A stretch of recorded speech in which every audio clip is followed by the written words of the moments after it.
If I could just remind people to mute themselves if you're not speaking. I see we're getting a little bit of feedback. So let's see, it's a little after 1. Welcome everybody. I'm glad you could make it today. I know our meetings are somewhat irregular, so we're always happy when you can join in.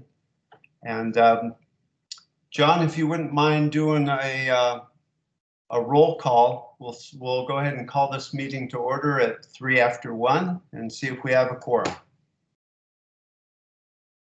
Great. Okay. Supervisor Cerna.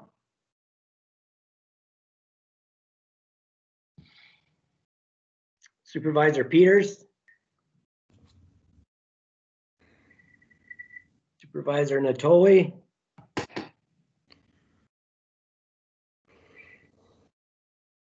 Councilmember Harris. I am here. Julia Burrows for Mayor Daryl Steinberg. Here. Don Terry, City of Rancho Cordova. Here. Kevin Thomas. Yeah, I'm here. Matt Almay, or Department of Finance.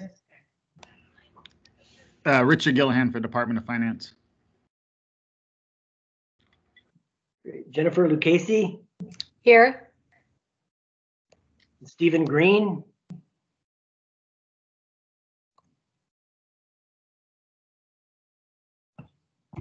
Corey Brown. I know Corey was on the road and he was going to try to call in. He was going to pull off somewhere along the road and call in. So he hasn't made it on yet, I don't believe. And Cassie Gilson. Here.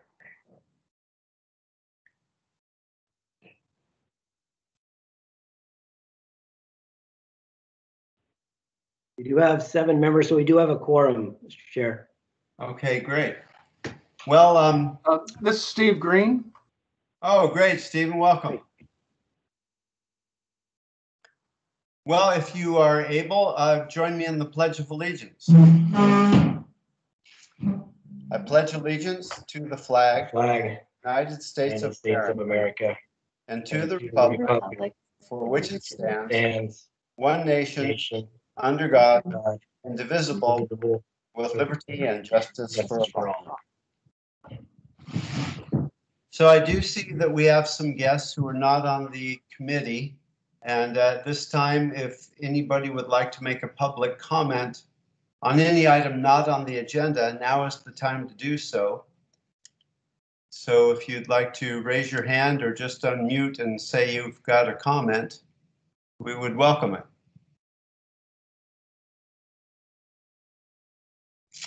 I don't see anybody. John, you? I do not either.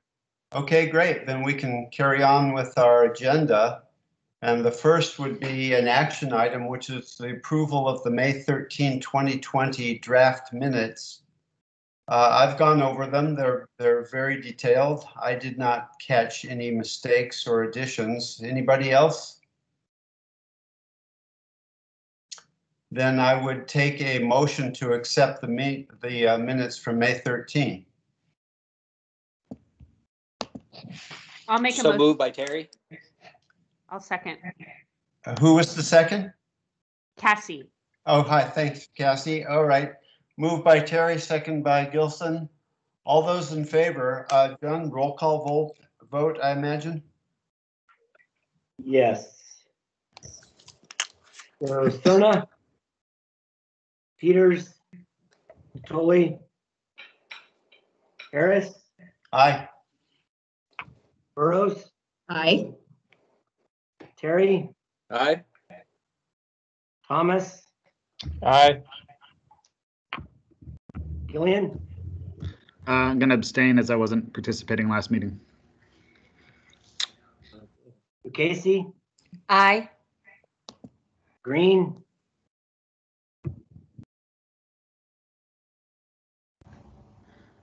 Stephen Green,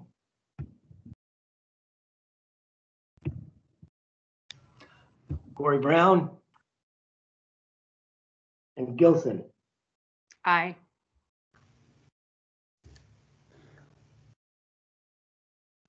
We got 6 yeses and 1 abstention. So I don't believe we have enough for it to pass right yet, Jeff. If Stephen Green, maybe he's on mute. For a procedural item like this, it's not a majority of the body that's present. It's a majority of The voting entire members. body, not who's present. Okay. John, Yes.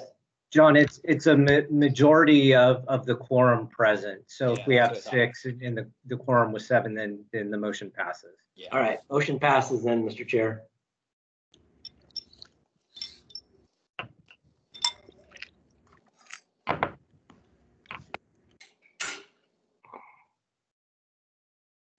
Right. I don't know if Jeff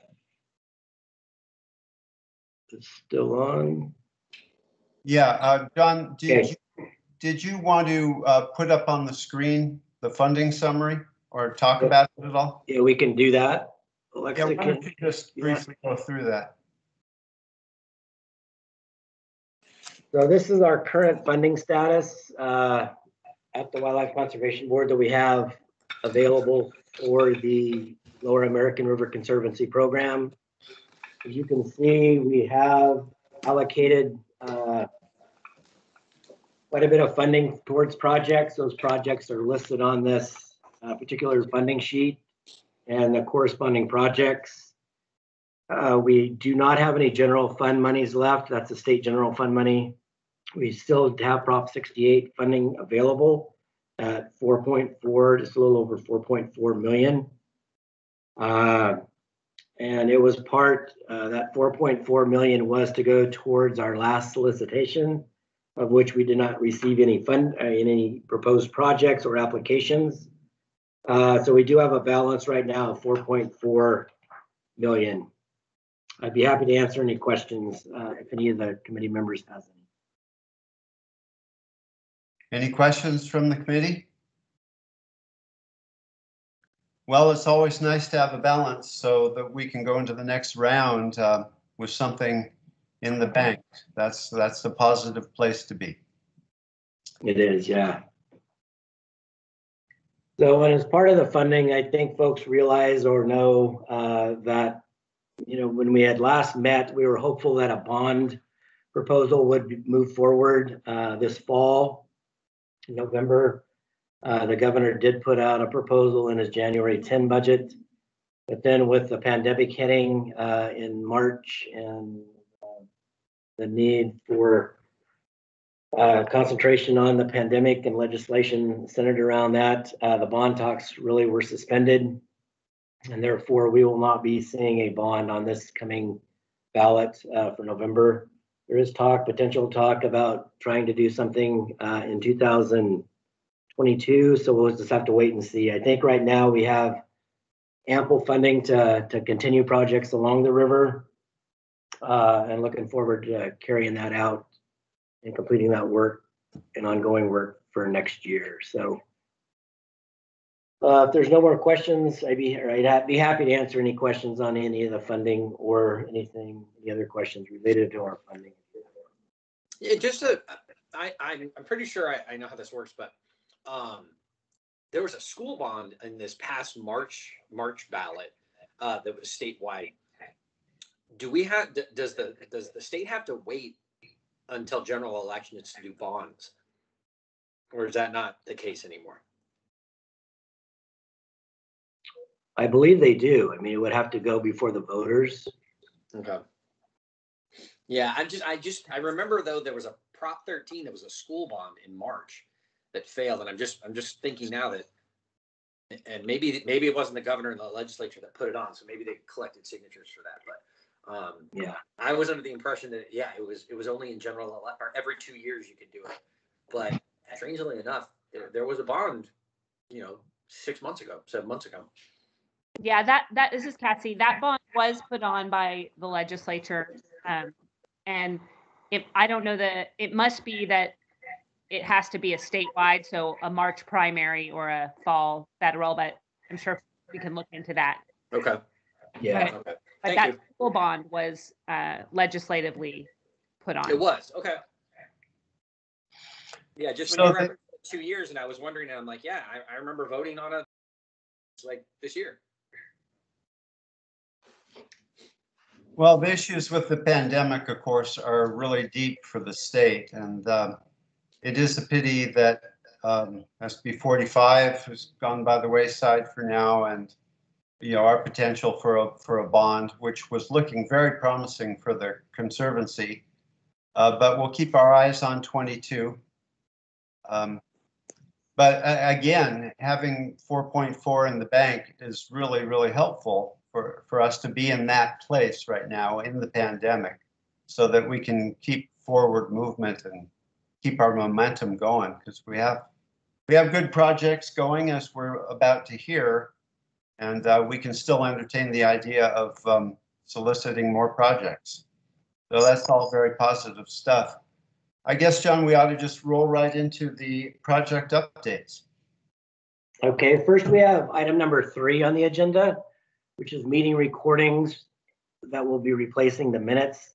Because we're going to a virtual platform, and we're going into audio and visual recordings of all of our meetings, not only the Lower American River Conservancy Program committee meetings, but also our regularly Wildlife Conservation Board public meetings. They're all going audio and visual. And so in lieu of taking actual handwritten minutes, the audio and the visual recording will suffice for our minutes of the meeting. And we did that. We started recording back in October, but we did put forward a written transcript of the minutes for the October meeting. This meeting, we will not do that going forward. But the minutes and the visual and the audio will be up on our website. It'll be on the Lower American River Conservancy website, maintained at the Wildlife Conservation Board. Great. Mr. Chair, Don Natoli is here on the line. Welcome, Don. Great. Hey, Don. Hi, Jeff. Hi, John. Thanks. All right. Can I just check real quick? Is Supervisor Cerna or Peters joined yet? You're not. Okay. So now we can move into the committee updates, Jeff, if you'd like. Real quick, John, I do want to mention that Corey Brown has joined us. Great. Hey, welcome, Corey. Thank you, Jeff. Hi, Corey. Glad you could make it. Okay, yeah, why don't we just keep rolling through the agenda? I guess, are there any committee member updates? Anybody on the advisory committee have something to share?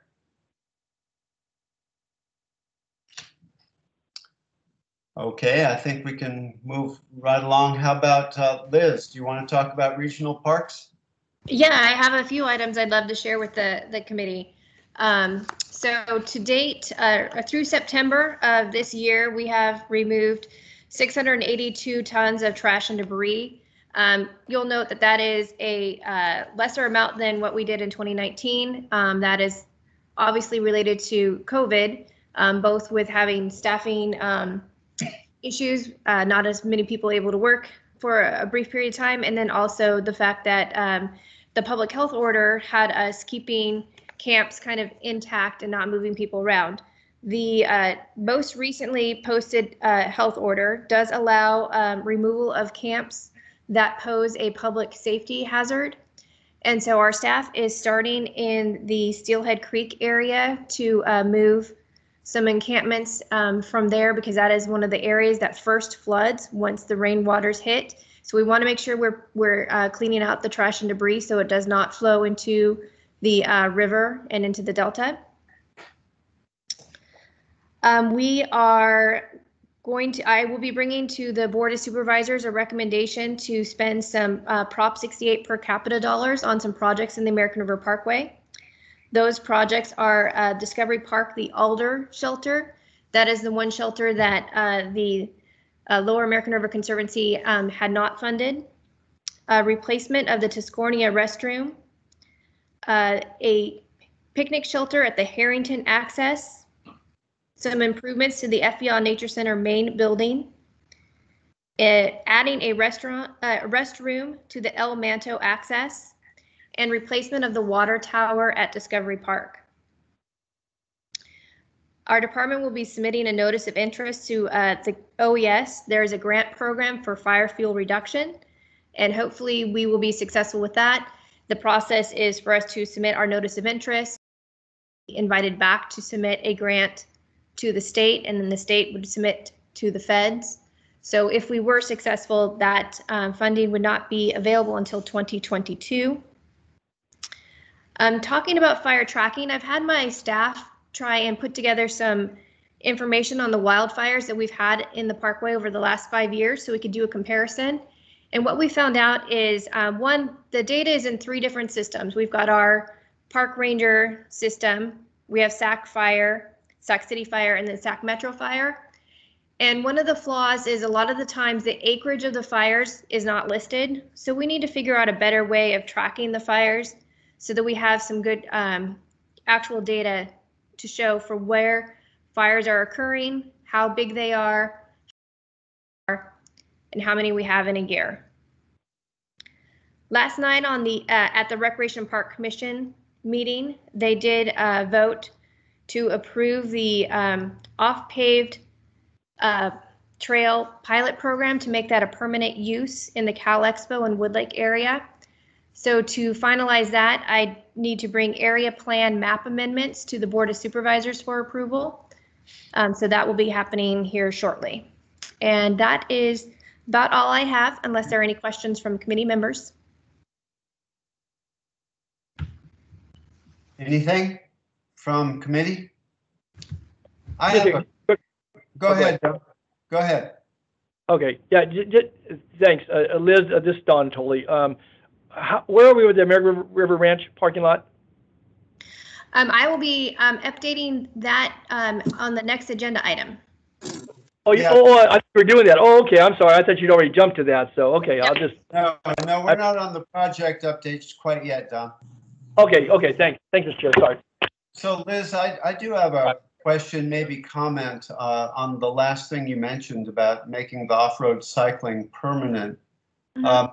You know, I had communicated to you about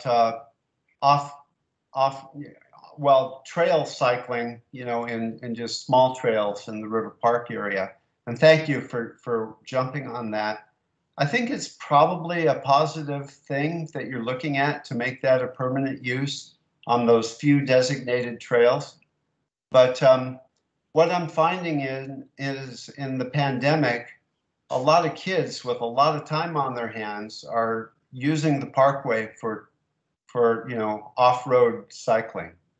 And I would imagine as long as we're in this condition with the pandemic, that'll be an issue that'll be ongoing. So I just wanted it to be on your radar. I've been trying to discourage it as much as I can because it's pretty rough on the environment. But it is something that's coming up. So I think that may be a positive move to make those trails accessible. Yes, thank you. The one other item that the Recreation Park Commission took action on was providing a recommendation on if the department should pursue expansion of mountain biking trails in areas. And they said to go ahead and start to explore that, which means we'll be doing a lot of public workshops to see where there may be viable areas. But I want to make sure that people understand that the Parkway plan is very clear that any off-paved mountain biking trails that are put in place will only be on maintenance or emergency roads. So there was some concern from members of the public that we would be looking at putting mountain biking on the equestrian hiking trail, and that is not the case. It would only be on maintenance or emergency roads. So I just want to make sure people are very clear on that. Thank you, Liz. That's great to hear and good information, and I will certainly carry that forward over in my neck of the woods because a lot of people are not aware that it is in the Parkway plan that's not an allowed use. Correct. So thank you for that. All right, let's roll right into the project updates. And first would be you again, Liz.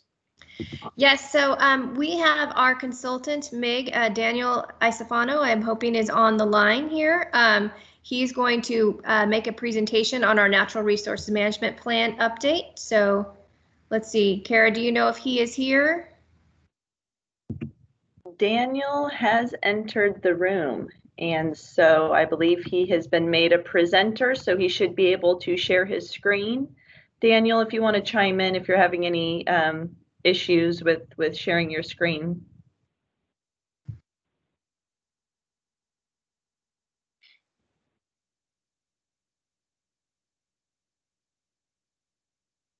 And if you're speaking, Daniel, you are still on mute, I see.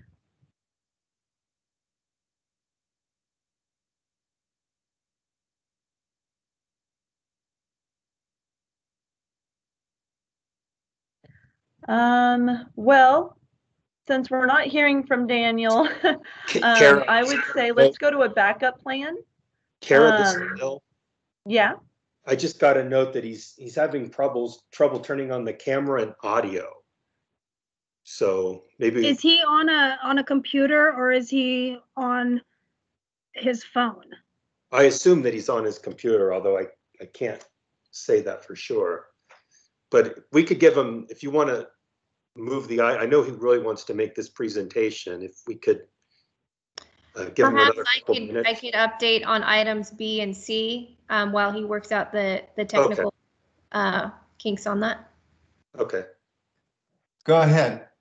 Okay, so for our Discovery Park picnic shelters and interpretation project, we are very much just about ready with our permit from the Flood Control Board. They are reviewing it now and they've received all of our payments for that. So very excited, we'll finally have our flood permit for that. We already have 100% construction drawings completed. That took place over the last month or so. So once we are there, we can schedule with the local Cs to do some of the demo work and get started on that. I would like to get as much done as we can before the rains hit and then get ready and geared up for the spring so that we will have the picnic shelters available to the public summer of 2021. And hopefully we will be able to utilize them as well. COVID. And then the next one is the American River Ranch parking lot. We are also working on a permitting process for that with the Flood Control Board. And our department is working on an MOU with the city of Rancho Cordova because the city of Rancho Cordova has generously given additional funds to Soilborn Farms for some work on the ranch with the roadway going in. And we discussed it and felt that it was in our best interest and we most efficient if we combined the projects together and entered into an MOU to manage them as one. So that is in the works. I know that it went to the city of Rancho Cordova City Council and I believe was approved this week. And I will be bringing it forward to our board for authorization for me to enter into that MOU here shortly. That's great, Liz. Kelly, are you available to talk about Camp Pollock? Can you hear me? Yes, we got you now. Hello. Thanks for having us present. So the Camp Pollock update, Camp Pollock site improvements. ICF finalized the 100% plans back in February. And shortly thereafter, through a series of volunteer days, some very dedicated and hardworking volunteers helped to remove the old barbecue and cement pad. Following that, SVC submitted for final Parkway Plan compliance review, which was approved by the county. And the 100% plans were formally approved by the American River Parkway Advisory Committee and the Parks Commission in the early spring.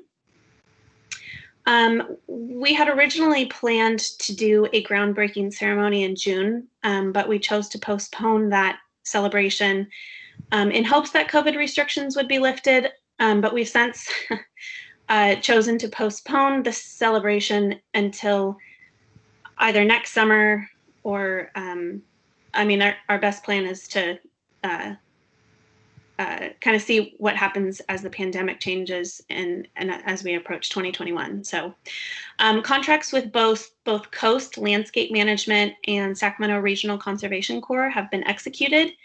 And in late September, the last week of September, the Coast Landscape Management crew began setting the forms on the property. So construction of trails and the gathering pad installation have begun.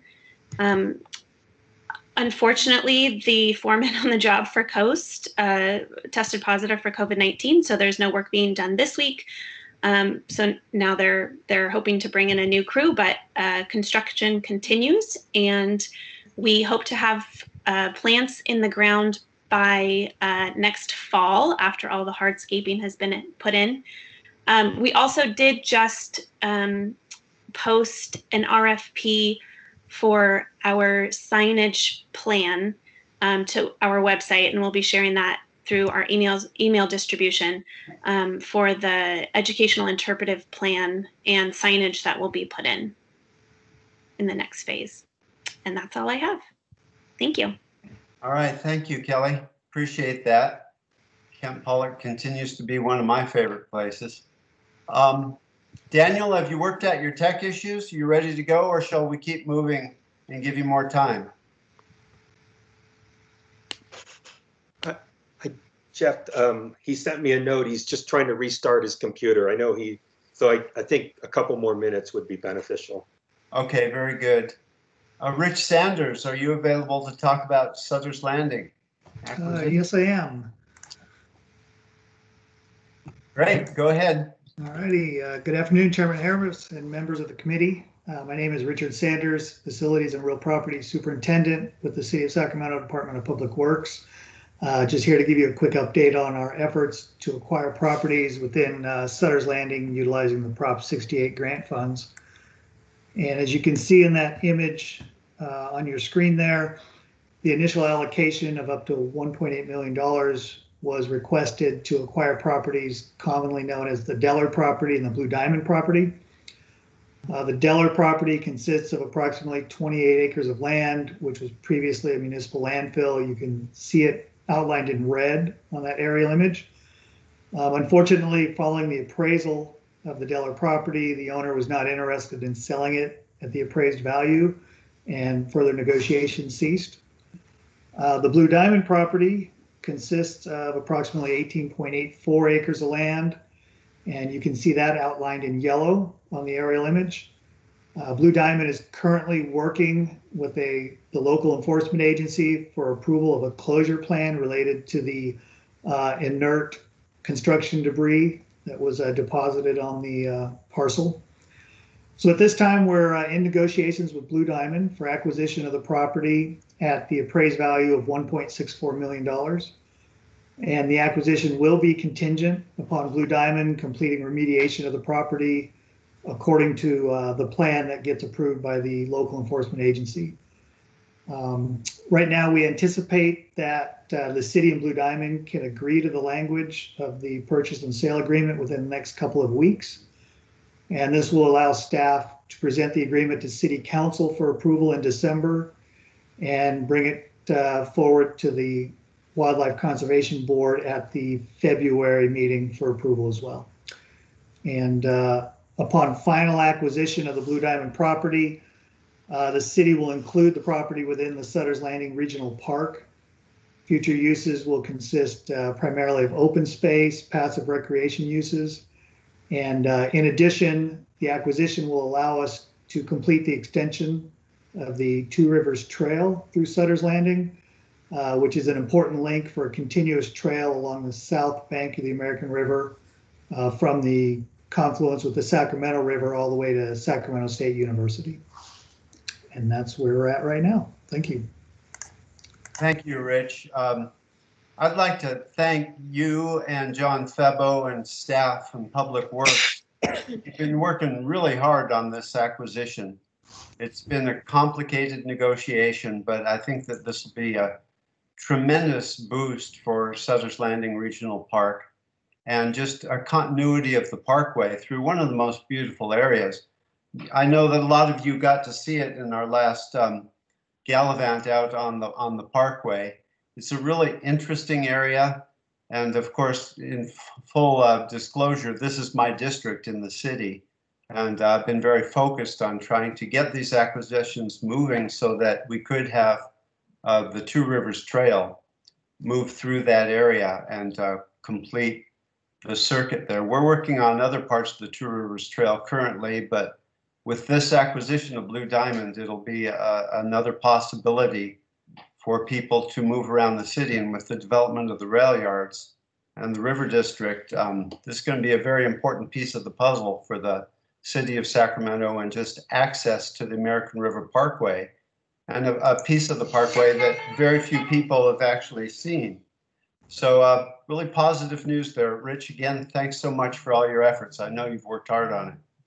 You're welcome. Okay, next up is Bushy Lake Conceptual Restoration Plan.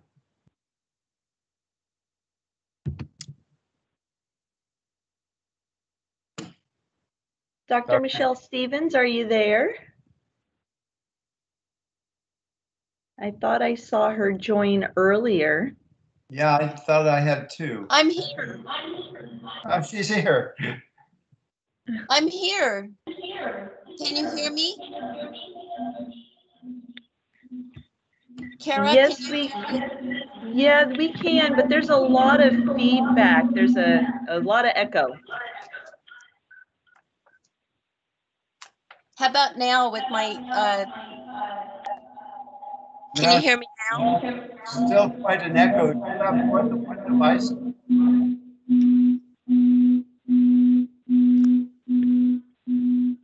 I don't know what that is. I don't think it's associated with me. You might try disconnecting your headset and using just your computer mic. Okay, that's what I'm doing now. Does that work? Much better. Okay. I was trying to be better and it was worse. That happens in life. Anyway, thank you for letting me share what's going on with us. So we have 3 goals for this project, one being our ecocultural restoration and fire resilient habitat for native plants and animals, one being enhance and restore habitat for our wonderful western pond turtles, and the third being public and stakeholder outreach. The more we work out there, the more wonder and really the significance of the native plant and animal habitat becomes more and more apparent to us the more we do this sampling and data research.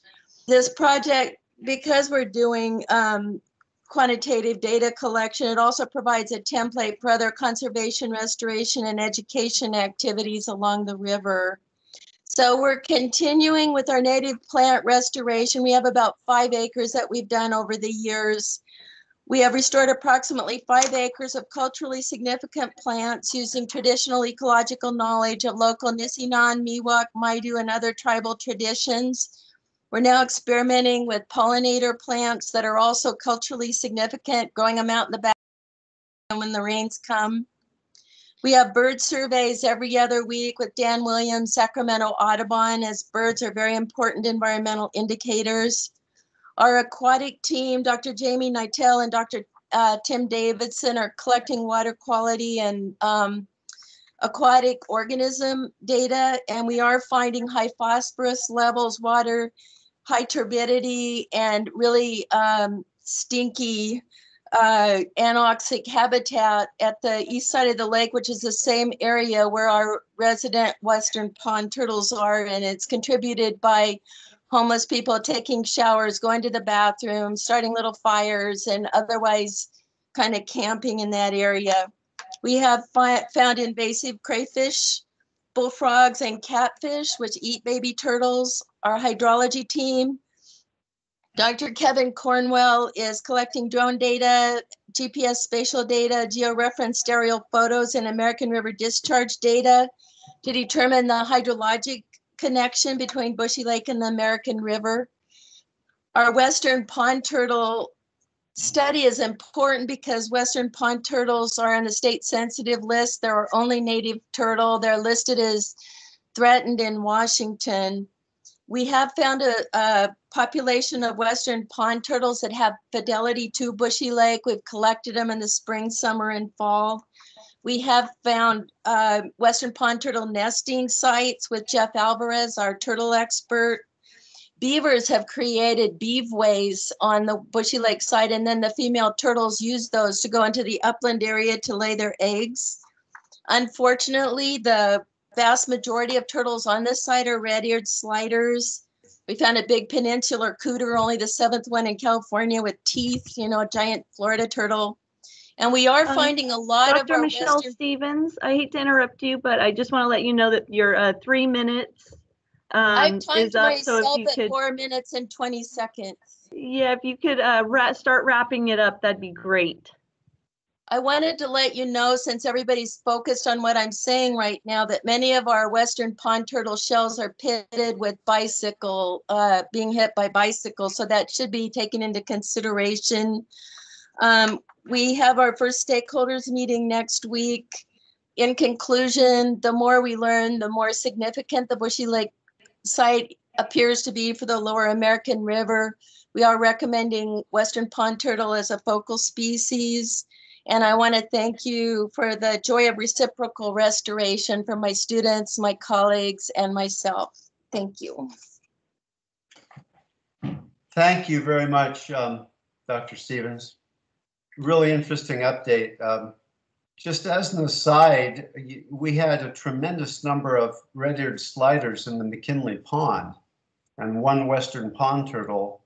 And myself and volunteers went and netted all of the red-eared sliders when we did a renovation of that pond, and we were actually able to adopt them all out. We cleaned them up and adopted them out, but yeah, they're a tough species. They eat everything. Yeah. So thank you for your update. Thank you. Okay, moving on. I don't see Tom Goring on. Do you, Kara? No, it'll actually be Kat Perkins with the Water Forum is going to be giving us an update of the Lower Cordova Creek Restoration Planning Project. So Kat, take it away. Very good, thank you. I'm sure Tom would like to join if he could. So reporting on the Lower Cordova Creek Planning Project, some background since it's my first update here, just really briefly. About 3 years ago, the forum completed a restoration project to naturalize Cordova Creek, which drains remediated groundwater, as well as stormwater through the American River Ranch. So unfortunately, the lowest part of the creek, the confluence with the American River, wasn't able to be naturalized at that time. So this project is around planning and design for that naturalization, as well as access improvements on the soil-borne farm side of the American River Ranch and the creek. So the project consists of monitoring, stakeholder engagement, and design. Those kind of components, and we just completed our first quarterly report, so kind of first season of the project. On monitoring, we installed temperature loggers, and we were able to see that over the summer, temps were significantly higher than the American River, which is an important part of our understanding for the habitat conditions at the creek.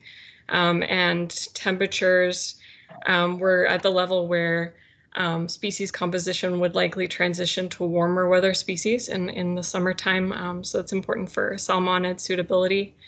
On stakeholder engagement, we really kind of nailed down our plan and schedule, and I've been able to make initial contact with almost all of our stakeholders and develop some new contacts, partially thanks to Kara. Really appreciate those additions. Winter and the beginning of next year will really be the initiation of meetings with stakeholders virtually. And then on design, we were able to establish our task order with our design consultant, and they actually really helped shape the stakeholder engagement plan.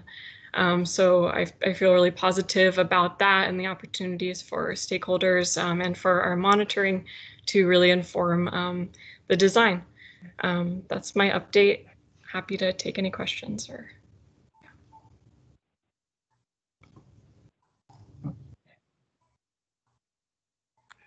Well, that was wonderful. Thank you, Kat. Really appreciate that update. Thank you for the invitation to update. And I just want to let you know that I think Daniel has entered the room again, and his audio and video are working, so we can move ahead, or we'll go back to the Natural Resources Management Plan update being provided by Regional Parks and their consultant MIG. Before we go there, I think Stephen Green has his hand up. I think it came up on the last speaker. Stephen?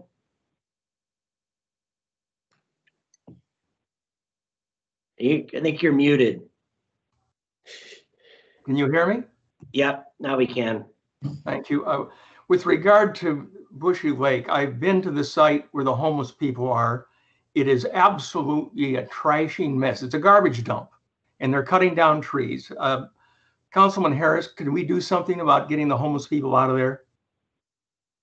Well, it's difficult given the current legal ramifications of the COVID crisis. However, as Liz mentioned earlier, the county order was recently revised, and so we do have a little bit more latitude as far as trash removal. As far as actually moving the homeless, it's only if they're creating an imminent danger or damage to critical infrastructure. But we can take a look at it, Stephen.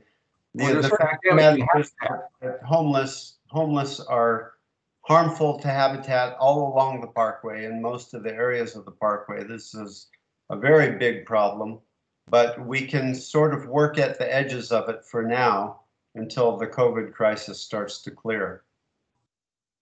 So that's the short answer. I'd be happy to talk to you about it offline. But thank you. All right. Okay, Kara, take it away. Well, I would like to introduce Daniel with MIG. He's going to be presenting an overview or a project update of the Natural Resources Management Plan that is a project that was awarded to Regional Parks. Very good. Thank you, Kara, and thank you, everybody. Glad that we got over the technical difficulties here. I'm going to try to bring up my presentation with this share tray. Hopefully this will work. Are you seeing the presentation? Yes. All right, excellent. Thank you. We're making progress there.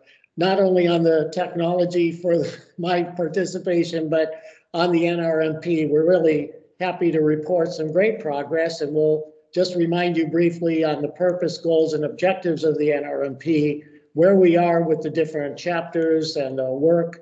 We did some pretty amazing outreach, and we'll tell you a little bit about that just on a preliminary basis, show you the Parkway mapping protocol that we've developed, and then talk a little bit about next steps. So again, just to remind you on the overall purpose, it is a focus point for decisions on the managing and maintaining and enhancing of Parkway resources with an emphasis on the biological resources, of course. While doing that, we still have to maintain this multi-benefit approach. While we protect those natural resources, we do allow for the recreational opportunities that are spelled out in the original American River Parkway Plan. And we also have to be concerned about flood management. And with the Army Corps of Engineers involved in SAFCA, we have the resources to really deal with that appropriately while maintaining our best efforts to enhance and expand the natural resources of the Parkway. We have a great task force on board, and they've been now working with us over the course of 4 meetings. Meeting number 5 is coming up a week from today. And there's a lot of great expertise around the table there. And so I think you can be assured that we're getting some good quality technical input from those stakeholder and agency representatives, along with the policy direction. Here's a list of the member organizations, as you can see here. You might remember from the previous project update that we gave some months ago. And then the NRMP goal areas, we've kind of boiled it down to these 5 major areas with input from the task force. Biological resources, physical resources, and cultural resources are all 3 separate goal areas. And underneath are sub-goals, objectives, and performance metrics that are being developed. We have human use impact reduction as another separate goal area. And then finally, agency and community coordination and collaboration. So none of the areas were lost. They've all been subsumed by one or more of these goal areas. And we think it presents us with a more effective, streamlined organization. This chart is an example of the goal area framework that we're developing for each of the 5. And so it does follow the SMART objective approach, meaning we're labeling things as being very specific, measurable, attainable, realistic, and also time bound, so that eventually you can see there'll be a lead, support, an identified funding source, and completion date for each and every one of these objectives. So we're working closely with the county on this, and Liz and her staff, to make sure that these are all feasible and implementable goals and objectives. So this is a key part of the process, and we're just showing you by way of example the tools that are being created as an integral part of the plan. The project status, very quickly, is displayed here on the chapter status chart, and several chapters are complete, namely 1, 3, and 5, and they're being reviewed or are in the process or have been reviewed by our task force. And then the other chapters also are underway, and we expect to get them all out for public review now going into 2021. We decided we needed to extend the schedule in order to take advantage of the different groups working on this. The Army Corps, namely, is an important process ally and partner on this, and they're going to be helping us with the hydraulic analysis to make sure that everything works from a technical flood protection standpoint, and that we maximize the natural resource enhancement and naturalization efforts as well. So we are proposing to extend the schedule based on the task force member input, this Army Corps process. And so while we had hoped to be done by January of 2021, we're essentially going another 4 or 5 months and expect to have the plan completed and before the Board of Supervisors in June of next year. Along the way, there will be additional opportunities for the public engagement, and we do expect to have the county environmental review staff helping on the supplemental EIR to complete the environmental document associated with this new NRMP. But that should be a basis on the original CEQA document for the Parkway plan. So we've determined that it's very, as we reported the last time, that a supplemental EIR should do the trick for us with this new NRMP document coming out. The outreach activities also very interesting. We had a couple of open community workshops. Of course, we met with you back on July 10th, and then also the Rec and Parks Commission. We had an online survey with over 1,600 respondents over a 60-day period from July through September. And we're still in the process of analyzing that data, but essentially we will have a full report on it in another week or two. And actually, first part of that report will be presented to the task force a week from today at their 5th meeting on October 30th. Some of the points made, obviously not surprising, most popular activities being walking, jogging, and running, enjoying nature, riding bicycles, but also most importantly, everyone participating in the survey expressed strong support for the NRMP goals I outlined earlier. These are just a couple of examples of the mapping product from the Maptionaire platform that we use to develop the survey and to collect all the user input. This shows a pretty darn good distribution of people that have participated in the survey, you can see how that plays out on the region. And then we ask respondents where they get into the Parkway, just as one of many questions on the survey. And you can see by this heat map where the major points of entry are, the high use areas of the Parkway itself, which for the most part is pretty continuous, except for some of the areas off to the west that are relatively inaccessible. But as I say, there'll be a lot more data and more information that we'll be revealing to the task force a week from today, and we'll make sure you get copies of that information as well. And then we do expect additional meetings and outreach opportunities going forward into the spring of next year, as I mentioned earlier. The mapping program is also very exciting. Everything's going to be on a very accessible GIS base. And so that in itself is going to be a huge advantage for managing the Parkway resources. 19 area plans, and each of those plans will be considered for interventions such as preservation, rehabilitation, naturalization, and or enhancement. And we do also want to acknowledge and continue to report and include the various efforts such as what Dr. Michelle Stevens is doing around Bushy Lake. And we'll make sure all of the projected projects from WCB and the ongoing efforts there, along with those projects proposed by the Water Forum, will be included in the NRMP. And this, again, just to recap the proposed management actions, and you can see from the future mapping slides I'll get into momentarily, these different colors appear on the various maps to indicate where the technical team is thinking about these different interventions. And again, examples of some of the Parkway maps that are being developed. It's going to be a very colorful, illustrative plan, a lot of graphics, photographs, and very importantly, these detailed maps, one for each of the Parkway area plans, but also for the reaches, and we'll have an overall set of maps depicting some of the more global issues and habitat connectivity and things of that nature. So an example for your consideration is this area plan 3, the Cal Expo area. You see the various thumbnail maps off to the side, which are critical in determining some of the interventions, namely land use, inundation, vegetation, and invasive species. And that's only a selection of the many data layers that we have put together. There are probably a couple dozen data layers that we've already organized for each of these 19 area plans.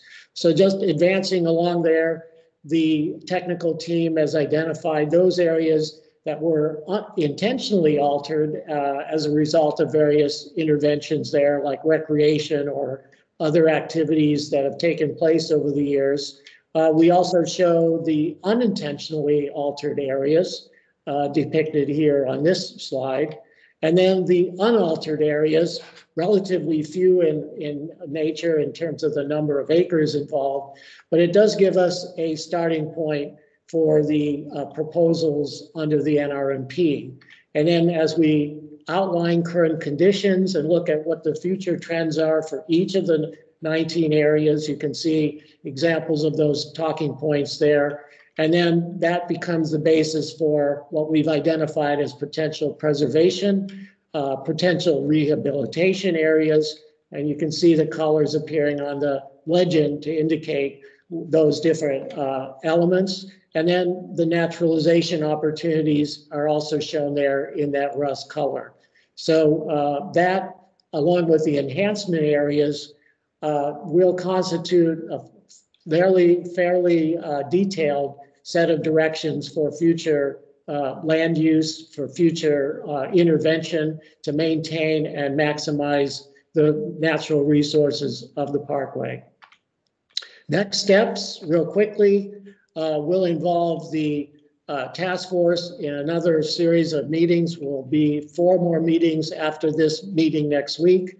And then, as we said, the Army Corps will be engaged in the hydraulic modeling to test the vegetation factors and the impact they may have on the water surface elevation in order to maintain their flood control standards and protecting adjacent properties to the Parkway. That'll be critical information. And again, working hand in glove with the Army Corps, SAFCA, and all the other parties, it's our intent to have a really well-constructed and well-aligned NRMP by the middle of next year.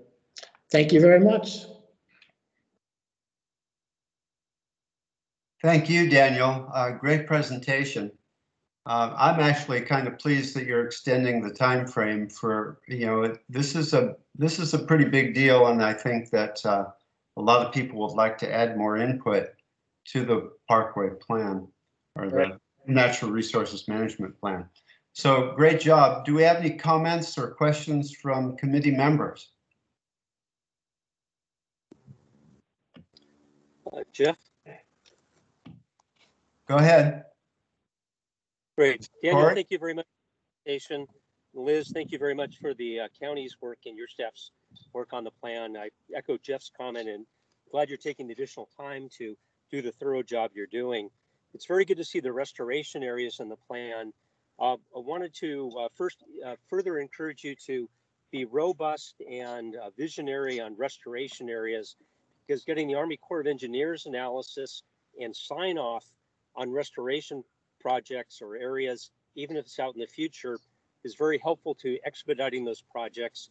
And I think the Conservancy has a real interest in that, because if we fund projects, those projects can get into the ground cheaper and more quickly if it's already passed the Army Corps of Engineers analysis. So just wanted to encourage you to be as assertive as you can and visionary as you can on restoration areas.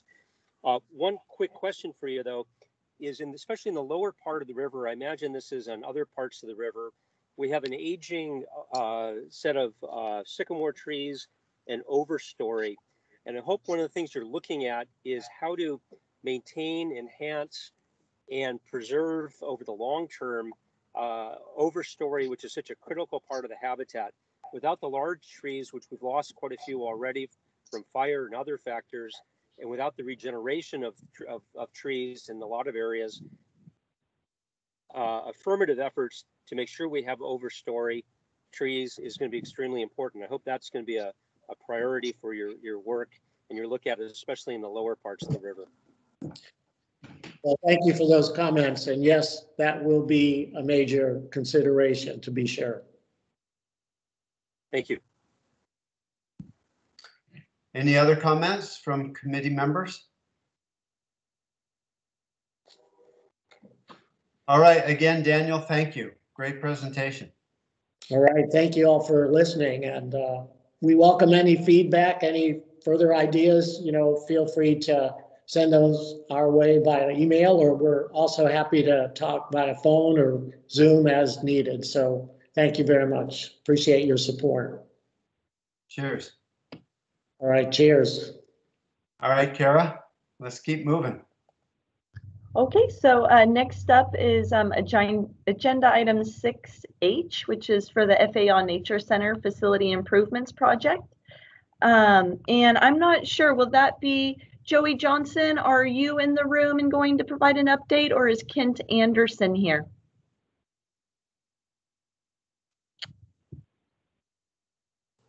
I think we're both here. I actually am on video, and Kent could only join via his phone because the internet system at FEI didn't allow him to do video.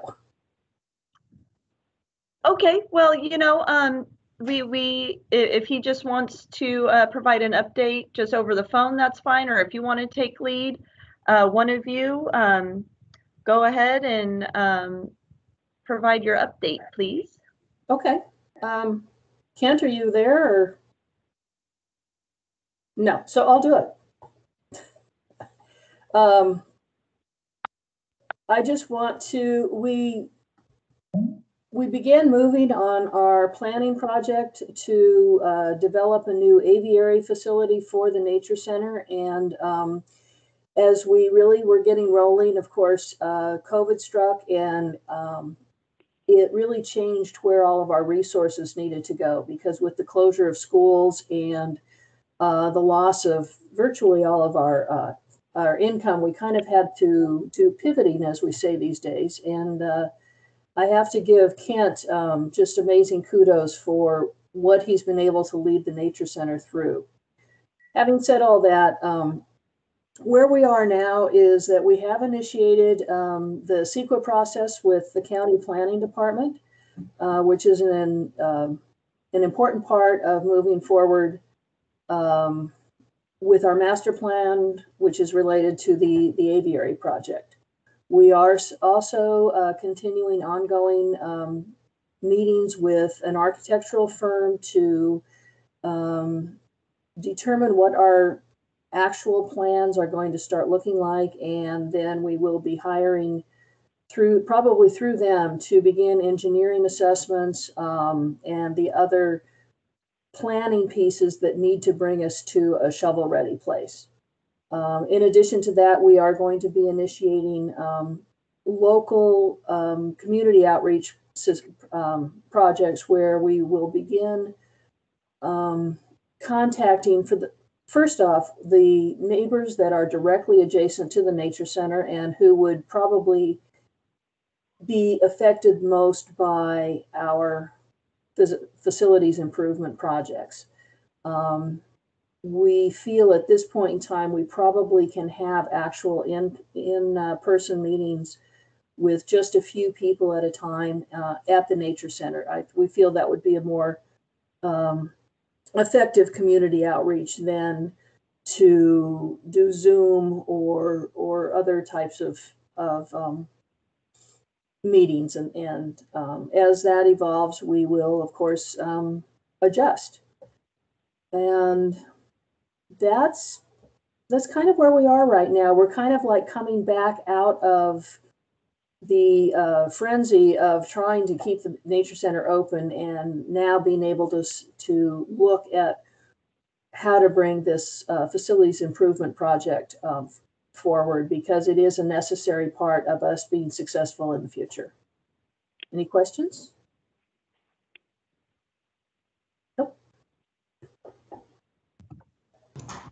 Thank you, Joey. Really appreciate that update. And I'm glad to hear you guys are up and running. I've been out there a few times at the Nature Center in the past few months, and I saw a lot of the volunteers, and I think you guys might have been hosting a small workshop of some sort. So I'm glad that you guys are able to reopen in some fashion and keep the Nature Center alive. Yeah, we have been able to do that, and fortunately, we've been Kent has been amazing at developing a new way to do that. So we have hybrid camps so that kids get online and in-person experiences. It's been crazy, but we're actually, maybe there's some really good things that are growing out of it. I like to look for those silver linings, so I think there's probably a few for you to find. Yeah, we're working on it. Thank you. Thank you, Joey. Okay, and for our last update, I will hand it over to Diana with the American River Parkway Foundation. She will provide an update on where are we on the Parkway project. Thank you, Kara. Thank you to the Wildlife Conservation Board. Since we received our final approval of June of this year, we have actually in July, August, and beginning of September, we actually held focus groups. We hired Marion to hold focus groups. We did some virtually and found the platform a little confusing for everybody to utilize. And then we held a number of in-person interviews with elected officials, with community neighborhood associations up and down the Parkway, as well as some equitable access issues that we wanted to get a good understanding on. We have that information. We actually have a report out on our focus groups. And from there, through the focus groups, we asked, what did they want to see? What did the individuals utilizing the Parkway want to see on the signage that would go in as to distances, etc. Our goal right now is to have the signage ready to be placed in April after flood control. We won't be able to do any implementation until after flood control season is, and hopefully there will be a flood control season, is completed. So our goal is to have signage installed no later than May, June of 2021.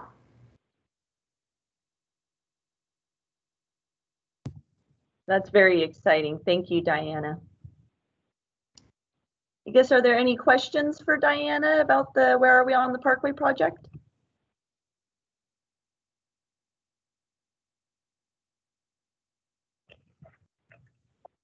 Okay, seeing none, I guess I will jump into item 7, which is a reminder about our second tour of the Parkway that we have scheduled for December 11th. An invitation was sent out to all the advisory committee members, and we will be posting more information about that tour on the WCB website as well as the LARC webpage as we get closer to December. But again, that date is December 11th at 1 p.m. It will be a virtual tour, and I have to give a lot of thanks to a few folks because this virtual tour would not be made possible without them. And that's the Department of Fish and Wildlife's drone program has provided a lot of support in the imagery that's going to be available. And then also for regional parks, they really streamlined the authorization to conduct the flights in the Parkway.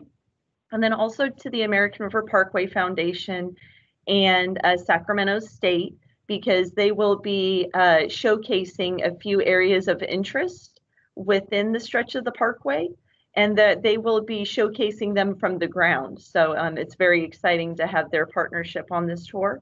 And this tour will also feature the middle reach of the Parkway. So from about the Riverbend area plan downstream to Cal Expo and the Wood Lake areas. So it's quite a long stretch, but I think it'll be very interesting and you'll see a lot of opportunities presented. Any questions about the tour?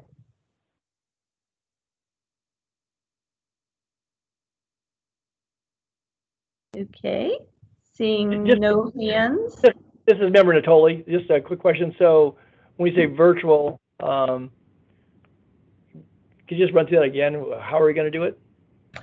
It will be through this platform, the Microsoft Teams platform. And oh, okay. Yep, so you'll sign in and you'll just enjoy the ride. And of course there will be, opportunity for a lot of discussions, but I think it'll just be a very, visually stimulating tour. Okay, thanks, Sharon. Yep. Okay, and then this is Jeff. I'd just like to thank you for pulling this together. It's it's a fair amount of work to do that, and I think the drone aspect is going to be really unique and unusual and a lot of fun. So thanks for your efforts. Yeah, you're welcome. My pleasure. It has been very exciting to be out in the field with our drone program and the drone pilot, and so just to sort of understand that that world of hazards and things to look out for. I was the visual observer. It was a really neat experience, and so I look forward to now doing the post editing of the video imagery. And so I can't promise a Discovery or Nat Geo quality video, but I'll do my best to stitch all the great videos that we have. Nice. Okay, so moving on to item 8, I just wanted to give an update for a few things that you can expect in the near term and coming in 2021. So as far as our next proposal solicitation notice goes, we do plan on releasing one next year. The date is still to be determined, but it'll probably fall around the same timeline that we've released our previous ones. So that would be probably in the spring or summer. We'll probably circle back to the advisory committee to get your input on, should we wait for the Natural Resources Management Plan to be certified by the county Do we want to maybe release it before that happens? So there's still a few things to be figured out, but that will be coming, you know, probably over the next few months. We'll be reaching out for your input on that.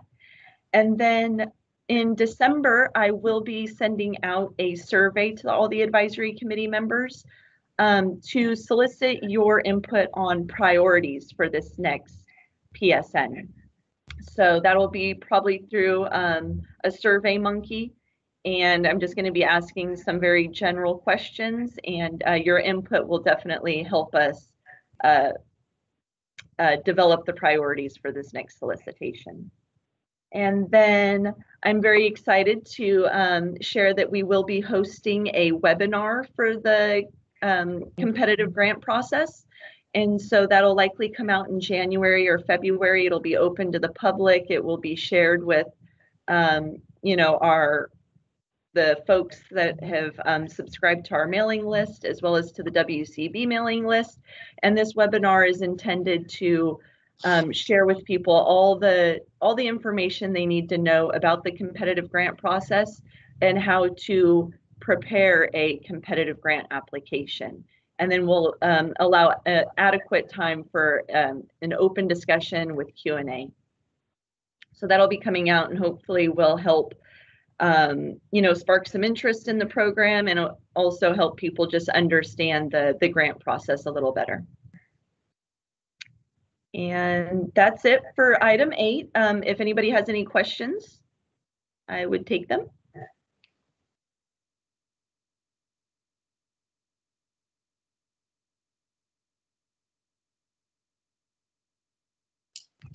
Okay.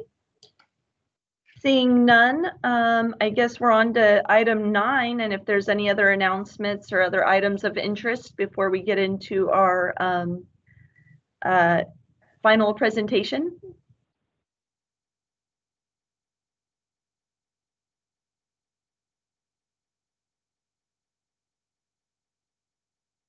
Okay.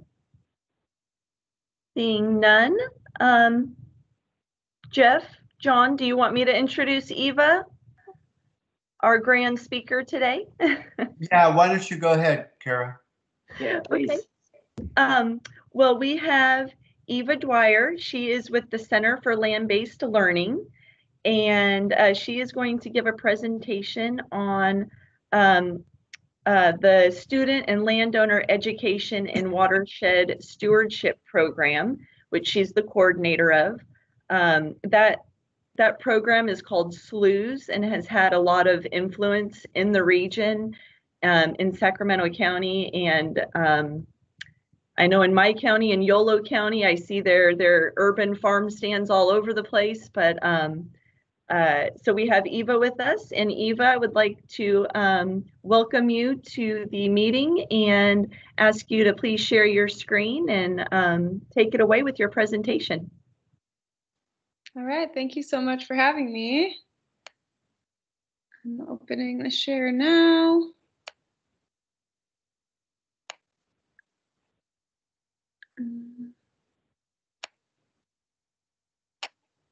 All right. Are you able to see my presentation? Yes, we can.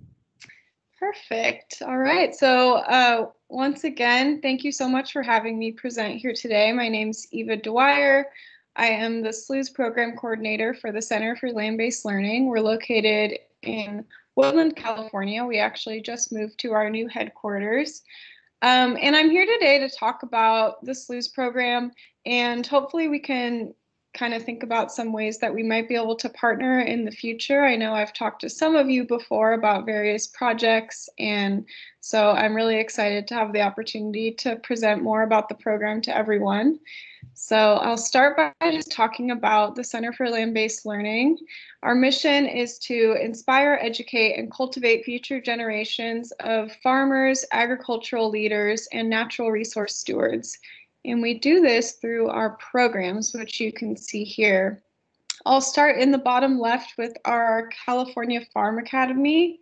This is a farming training program, so it's for adults who want to start their career in farming. They participate in a program that's many months long where they're actively farming. They're also creating a business plan, hearing from professionals in the field to launch their own farming business. Below that, you'll see the Center for Land-Based Learning Apprenticeship Program. That's an apprenticeship program where we place people with farmers so they can learn to become farm managers while also going through our California Farm Academy free of charge and getting paid during in their apprenticeship position. We'll kind of go clockwise, so going straight up to caring for our watersheds. That's one of our youth programs. It's a proposal writing contest for high school students where they're answering the prompt, what can I do to take care of my watershed? And they actually win cash prizes and can also apply for funding to implement their proposed project. We'll skip SLUs for now since I'll be talking about it for the rest of the presentation. Going off to the upper right, West Sacramento Urban Farm. That's our urban farming program. We also have incubator farmers throughout West Sacramento and also in Yolo County. It's a way for farmers to kind of start small and get started on farming without making a huge investment. And then the lower right, our Farms Leadership and Farms Advance program is our another youth program of ours where high school students learn about career opportunities in the field of agriculture.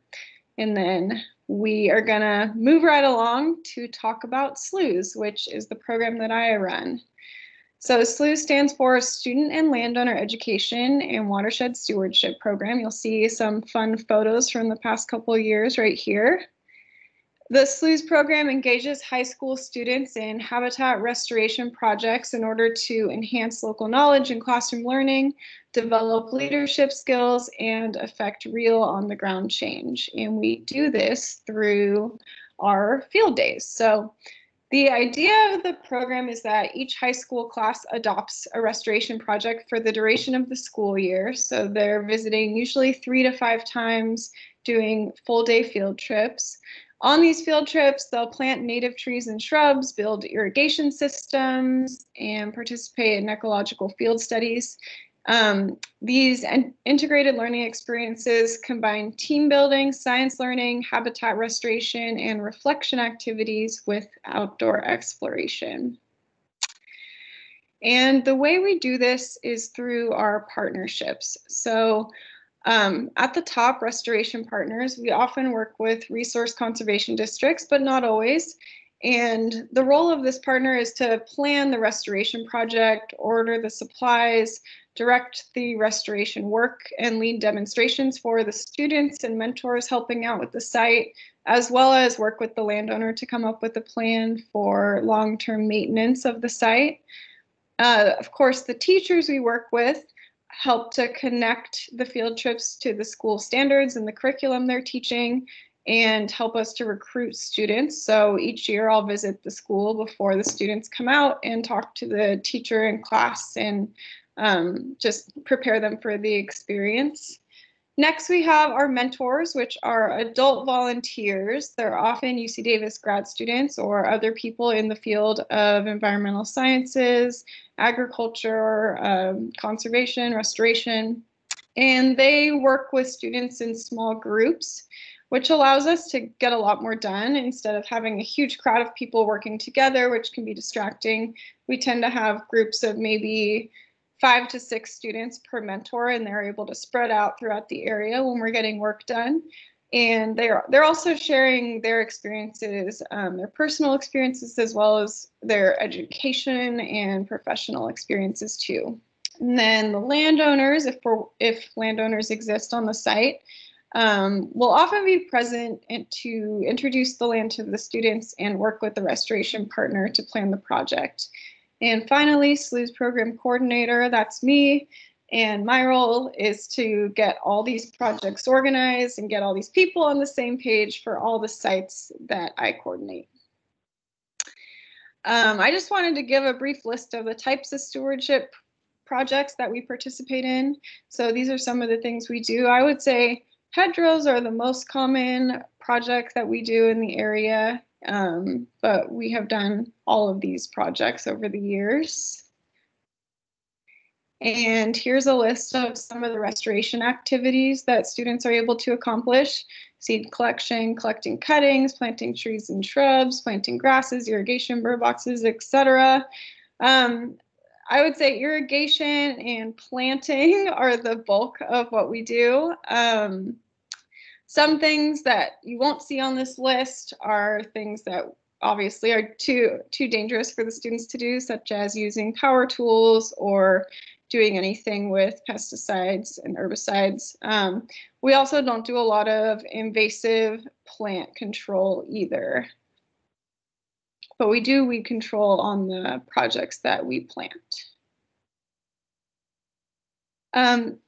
So the SLUIS program started in 2001, and I wanted to share some stats that we're really proud of. Since 2001, we've completed 275 SLUIS projects serving over 8,000 students throughout California. That's over 75,000 trees, shrubs, and forbs planted, over 333, or just about 333,000 grass, sedge, and rush plugs, and 827 wildlife structures, which includes bluebird boxes, bat boxes, owl boxes, things like that. So SLUIS project locations. We do SLUIS projects throughout California through our SLUIS affiliates in other counties, but the bulk of our work is done in this area, in Yolo, Solano, and Sacramento counties. I just wanted to show a map of some of the projects we've done. This is over many years. Typically, I'm coordinating somewhere between, let's say, like 6 and 12 sites per year. So this is obviously over many years. You probably are interested in the one that's right near the Parkway there. That was a SLUIS site at Camp Pollock. But you can kind of get a feel for where our sites are. And I've talked a lot about the restoration work we do, but on the field days, we make sure to include other experiences for the students as well, like team building and leadership activities, professional guest speakers, connecting it back to the classroom, writing, reflection, and kind of art activities, research projects, and just outdoor exploration as well. And just to give you a feel for the program, I'll go through what a typical field day looks like. And again, we normally do 3 of these throughout the year, most often 1 in the fall and 2 kind of in the January to April time period. But anyway, around 8 a.m. is usually when I arrive and our mentors arrive. We set up the site, and before the students arrive, we'll have a meeting with all the partners who are present to kind of go through the agenda for the day. Around 9 a.m., the students typically arrive and have breakfast. Then we'll go into our opening circle. We'll do names, often a name game or icebreaker game of some kind, before we split up into our mentor groups, gather our tools for the day, and head down to the project site to get a demonstration from our restoration partners on whatever we're doing that day and the proper way to do it. Then we'll get started on the restoration work and generally work for about 2 hours or so. So we'll break for lunch. And after lunch, we tend to not do any more restoration work. We focus that in the morning so that after lunch, we can really focus on doing learning activities, maybe hearing from a guest speaker, maybe doing a reflection activity. The afternoons tend to look different depending on the resources that are available at the site and who's around and wants to do something that day or whatever I have planned. And then we'll do our closing circle before the students depart, which is normally around 2:00 p.m. And then we have our partner debrief. And then, so the SLUIS project site selection over the summer is generally when I'm looking at sites for that school year. So I wanted to tell you a little bit about what I'm looking for so that you're able to kind of visualize if any of the projects you have going on will be a good fit for SLUIS. So ideal sites are within 60 minutes of Center for Land-Based Learning headquarters, which is in Woodland, and the participating school. We work with schools in Sacramento, Yolo, and Solano counties. Ideal sites have enough work for 3 to 5 field days. Typically 3 is what we do most often.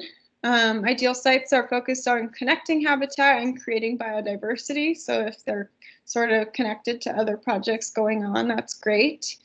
Ideal sites have a variety of restoration-related tasks and experiences for students to keep them engaged. So diversity of tasks is really important. We don't want to have the 3 field days be the exact same activity. It's great if they can do irrigation one day, planting another, something else on the 3rd day.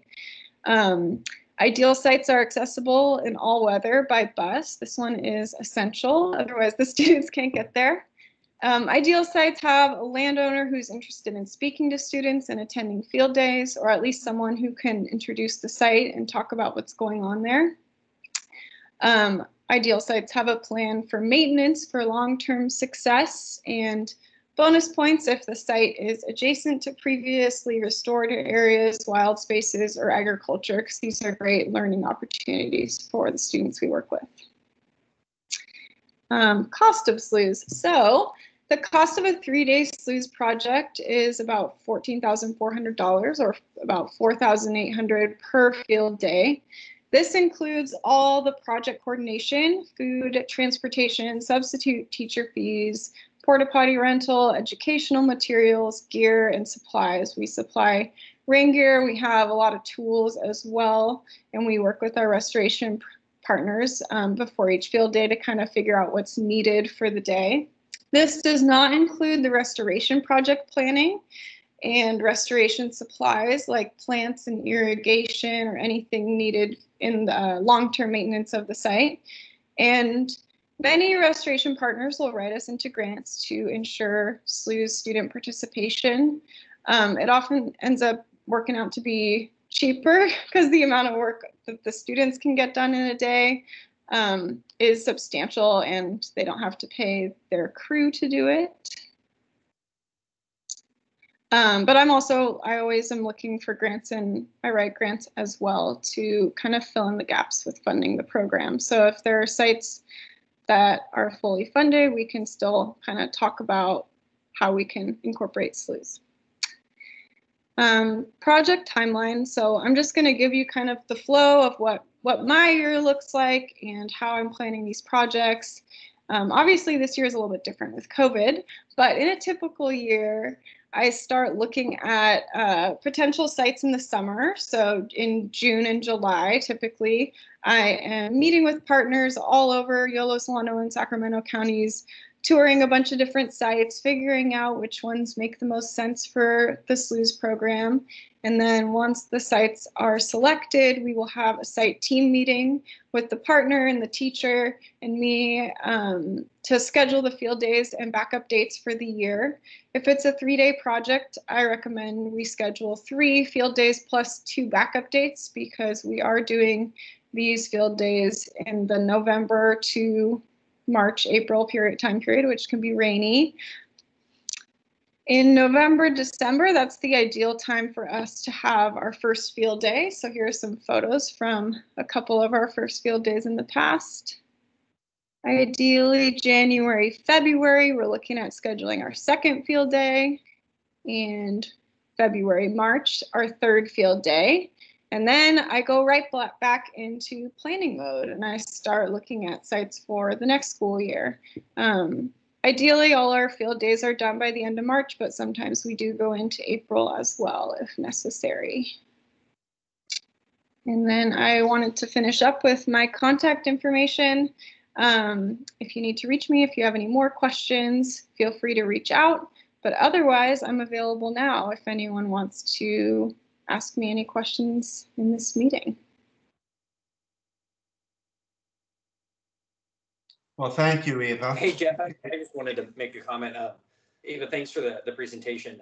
I've worked with Center for Land-Based Learning for many, many years in previous jobs with Kinman and some other things, doing philanthropy and stuff. And you guys do great work, and it never ceases to amaze. I was literally just out visiting your new headquarters in Woodland just before the pandemic, so like February or January. I think you guys were about to move in. And I had no idea that you did any of what you just talked about. So, except for the farm education and that kind of stuff. And I worked very heavily with you guys in the West Sac Urban Farm program there. I had no clue you guys did restoration work at all. So just fascinating. You guys continue to amaze me. So thanks so much. Thank you. Mm-hmm. And even this is Cassie Gilson. I was just wondering how do you develop the relationships with the schools that you work with? So when the students come out to the site, or is it usually teachers reaching out to you, you reach out to them? How does that part of the program work? Great question. So many of the teachers we've worked with have literally been with us since the beginning. So some of our schools, Florin High School, Woodland High School, Davis High School, they've all been doing, or in Grant Union High School as well, have all been doing the program pretty much since 2001. So it's either been the same teacher that whole time, or that teacher has left and we get connected with a new teacher to keep the program going. But I've also been connected with other teachers through the other youth programs we work with. If I'm ever have a SLUS site that's not really near any of the schools I work with, I'll talk to our farms coordinator at the Center for Land-Based Learning to see if they have a teacher connection there. But I think since we're working in this sort of centralized area, we have a relationship with someone at most of the high schools, so we can usually reach out to them and find a teacher who might be interested in hearing more about it. Yeah, this is John. Just a quick comment. Yeah, WCB has funded other projects outside of the American River where the SLUS program was implemented, and it was very successful, not only for the project itself, but also the ability of the project to teach on the ground stuff to the students. It was phenomenal. And so we look forward to participating with you guys more into the future. I'm so glad to hear that. So Eva, Eva, Jeff, I just wanted to follow up. Eva, I would really like to connect with you and Mary to talk about our tax measure funds that we have that usually grants open up in the springtime, February, March, usually for funding, and see if we can't find some projects to work on together. I think we would have funding probably for that.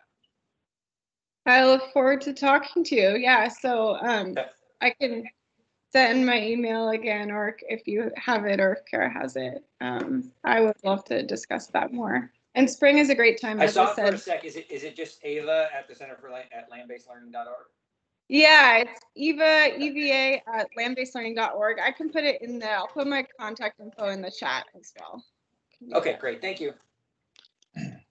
Eva, if a high school administrator was interested in working with you on a SLUS project, I guess we could just reach out to you in that regard. But you're, you're open to engaging with other high schools than the ones you're used to working with?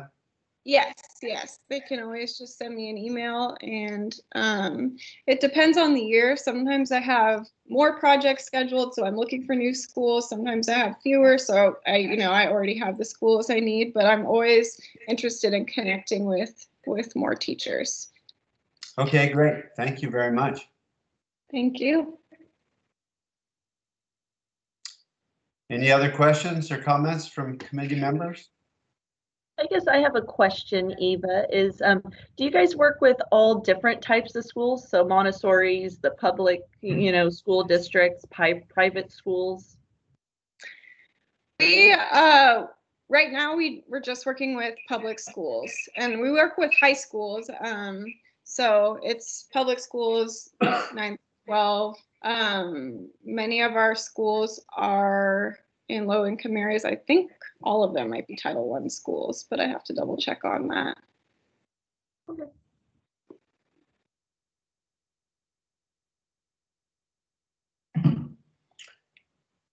Great. Well, thank you again, Eva. Appreciate the presentation. Thank you so much for the time. I did put my email and phone number in the chat if anyone missed it and wanted to take it down. It's there. Great, thank you.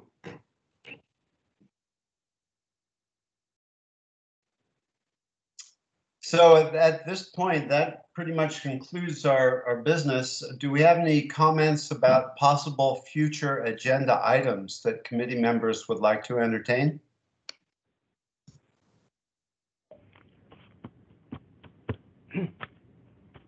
If not, then John and Kara and I will dream them up for you and create our next meeting. Yeah. As always, we're always open. If something comes to you next week, please pass it on to us. We're always looking for agenda items and would welcome any input that the committee members feel is necessary or would like to pass along. So I know Kara would appreciate it. But just real quick, I just do want to have a shout out to my staff, Kara and Alexa, who is behind the scenes, and Celeste. This is our first year where we've gone all virtual, and it's a challenge. It's a challenge every meeting. I think we're getting more used to it and more accepting of the challenges that the virtual world has to bring. But nonetheless, it is still a lot of work. But Kara and her team, they do a great job putting this meeting on. And I just want to say thank you to you guys. Yeah. You're welcome. And I just want to mention, I think Corey Brown has his hand up. Very good. I've been sitting in a parking lot along Interstate 5, taking a break from driving to Arizona. And it's been fantastic being able to participate in the meeting, to hear all the presentations. Just echoing John's comment, huge compliments to staff and each of the speakers. What you're all doing is really important. And again, thank you for working through all the technology and making this so seamless. It's been great to be able to participate, even though I'm sitting in a car in a parking lot along Interstate 5. So thank you. I'm glad you can still This is join us, Corey. I've used this platform and it works really well. So thank you. Oh. I'm glad to hear somebody likes the Teams platform. I literally downloaded the app 10 minutes before the meeting and it worked way better than Zoom did the first time. Good. Great. It's good to hear, because I think this is going to be our standard going forward. And the Department of Fish and Wildlife, they are making, and Zoom, I mean not Zoom, but Teams itself, Microsoft, are making changes and additional modifications to this platform, which would, after the first of the year, I think it's going to be even better. We'll be able to break out in groups and do all kinds of things that are not available to us now in Teams. But we've used Zoom, we've used Teams, we use Skype, and we found that the Teams platform is probably the best for us too. I'd agree with you, John. I've certainly had the best luck with Teams. It seems versatile. So I'm glad you settled on it. And this meeting went, I think, quite well. Again, thank you, Kara. Great job. Yeah, my pleasure. And thank you to all of our grantees. I just want to take a moment to thank you all for giving updates on your projects. I think I enjoyed hearing them and hearing your voices. And I know that the committee appreciates getting an update on where all these great projects are. All of the above. So are there any final comments by advisory committee members? Suggestions? Thanks, Jeff. Did a good job today. Thank you. Thank you, Don. All right. Well, listen, thank you all very much for participating. For me, this is certainly time well spent. I really enjoy these meetings. Updates have been just fantastic. So we'll carry on the good work of protecting and enhancing our Parkway. And we'll see you next time. All right. Great. Thank you. Thank you, everyone. Thanks, Jeff. Thank you. Thank you. Bye-bye. Bye. Thanks, everyone. Have a great weekend.